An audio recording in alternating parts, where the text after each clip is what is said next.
This is Eric Hayden with the National Weather Service at Morehead City, North Carolina.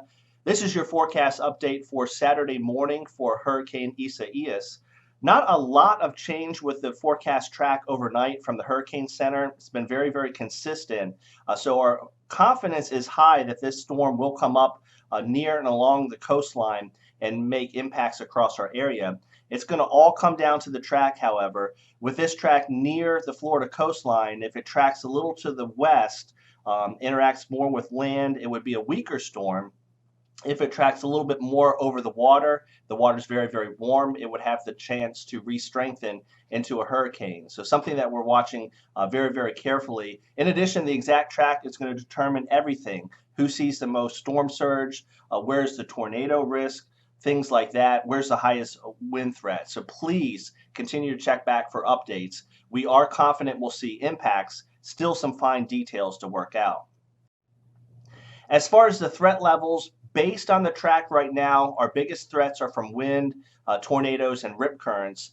Overall, rainfall and river flooding is lower because of the fast storm motion, and this surge threat may increase with time.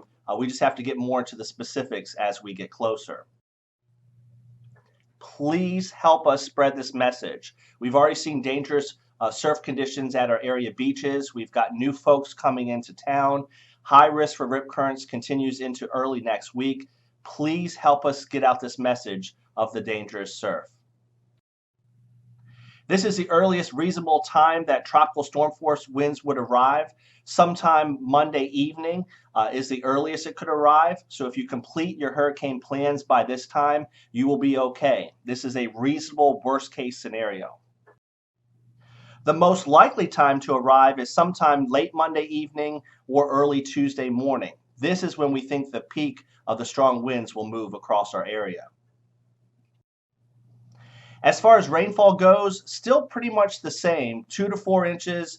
Your eyes are drawn toward the higher amounts over west of Kinston, the lower amounts along the Outer Banks. Keep in mind, as that track shifts around, these amounts could shift westward or eastward.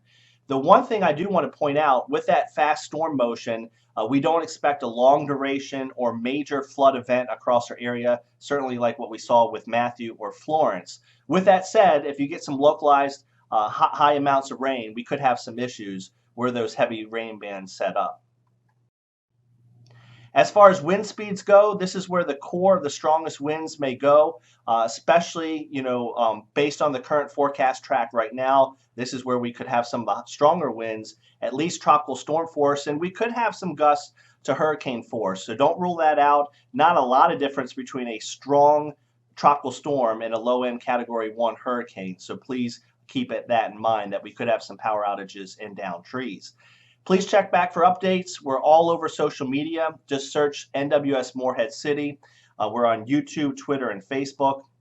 And at the bottom of the screen, our website, weather.gov/Morehead City. We're doing these updates all day, so please check back for the latest information.